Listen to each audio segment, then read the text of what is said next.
Number 3, we have the function f continuous in the closed interval from 2 to 4 and twice differentiable on the open interval from 2 to 4. We're told that f prime of 3 is equal to 2 and f double prime is always negative on this interval.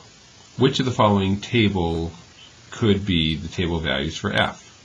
Okay, so we know that the function is changing at a rate of 2 units when x is equal to 3.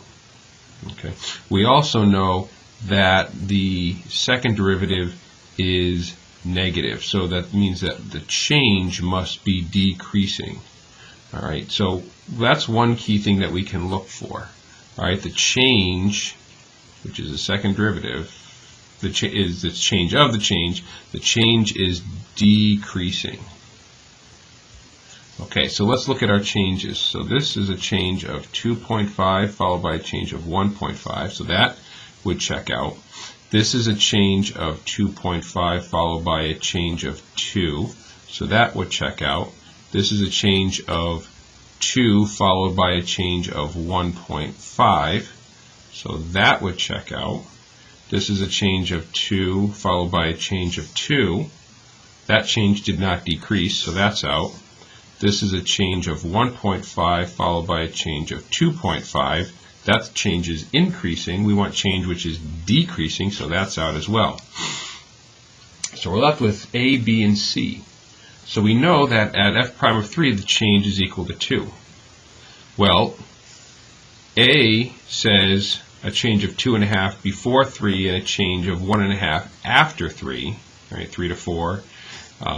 That looks pretty good for the change being 2 right in the middle. With B, the change is 2.5 before and 2 afterwards. So we can't have a change of 2 at 5 because we have to be decreasing somewhere between 2.5 and 2 when we get to x equals 3. Same thing here, only in reverse. So the change of 2 would match in right there. That would work out. So that's why A is our answer. With number 4, the graphing calculator problem. So we're given the derivative of the function is x cubed minus 4 times the sine of x squared plus 1. And on this interval, from negative 2.5 to 2.5, what values of x does the function have a relative max? Okay, so a relative max, that occurs when f prime changes from positive to negative. So let's take a look at our graph here. So we're going to bring in our calculator, and we've got x cubed minus 4 times the sine of x squared plus 1. We're interested on the interval from negative 2.5 to 2.5, so we can type that in, negative 2.5 x min, 2.5 x max. We can keep the scale at 1. Y min, why don't we do negative 2 and 2? That gets us pretty close to the y-axis, where that allows us to see when the derivative is changing from positive to negative. So now we'll hit the graph button and give it a second to graph the curve.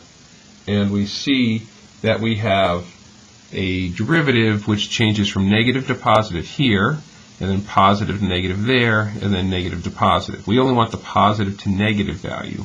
So that means it looks like we only have one value, and we can see it underneath E there. That's the only option that has one value, 0.542.